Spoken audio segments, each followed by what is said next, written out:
আসসালামু আলাইকুম। Mister and Mrs Rahman cook হাউসে আপনাদের সবাইকে আমন্ত্রণ জানাচ্ছি। আজকে খুব মজাদার একটা রেসিপি আপনাদের সাথে শেয়ার করব, বাদাম ভর্তা। একদম পারফেক্টলি কীভাবে বাদাম ভর্তা তৈরি করতে হয় এই ভিডিওর মাধ্যমে আমি সেটা তুলে ধরার চেষ্টা করেছি। তো শুরু থেকে শেষ পর্যন্ত ভিডিও দেখতে থাকুন, আশা করছি আপনারা উপকৃত হবেন। এখানে আমি সরিষার তেল দিয়ে দিলাম, আর এটা পুরোটাই আমি সরিষার তেল দিয়ে করব, যেহেতু ভর্তা সরিষার তেল না দিলে এটা টেস্ট আসবে না।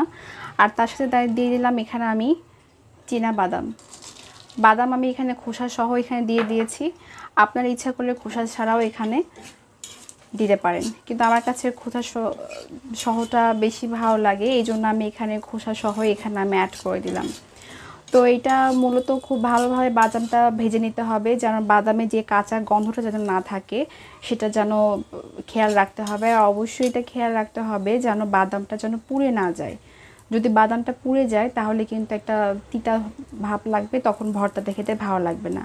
আর বাদামটা অবশ্যই একটু ভালোভাবে তেলের ভেতরে ভেজে নিতে হবে, কারণ অনেকে আছে যে বাদামের কাঁচা গন্ধ যেটা আছে সেটার জন্য খেতে পারে না বা খেতে চায় না। তো খুব ভালোভাবে বাদামটা আমি তেলের ভেতরে ভেজে নিব। বাদামটা ভাজা হয়ে গেছে, সেই সাথে আমি এখানে দিব পেঁয়াজ আর রসুন। পেঁয়াজ আর রসুন এখানে দেওয়ার পর খুব ভালোভাবে এটা ভেজে নিতে হবে।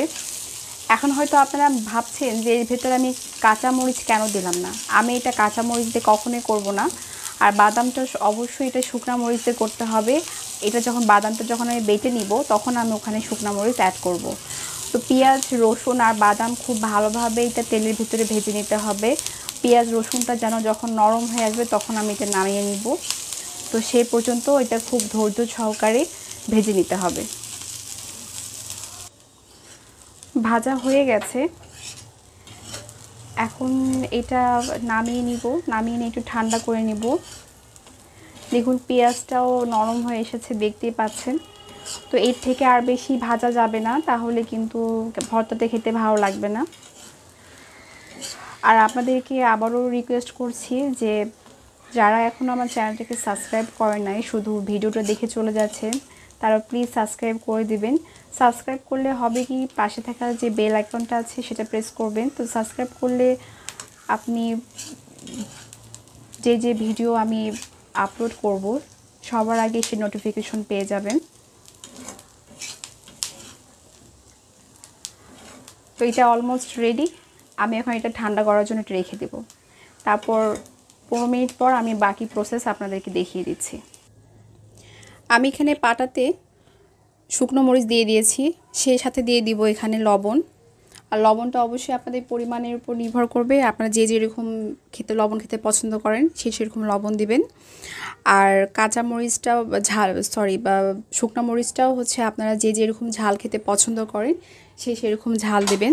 এখন আমি লবণ আর মরিচটা আমি এখন পাটাতে বেটে নিব। মরিচটা বাটা হয়ে গেছে, আমি এখন বাদামটা নিয়েছি, এটা ঠান্ডাও হয়ে গেছে। এখন আমি এটা বেটে নিব। দেখুন ভর্তা রেডি। আমি পুরো ভর্তাটাই খুব ভালোভাবে বেটে নিয়েছি। তো আশা করছি ভিডিওটা আপনাদের ভালো লেগেছে, আর অবশ্যই বাসায় ট্রাই করবেন, আমাকে কমেন্টে জানাবেন। তো আজকে এ পর্যন্তই, দেখা হবে নেক্সট কোনো ভিডিওতে নতুন কোনো রেসিপি নিয়ে। আসসালামু আলাইকুম।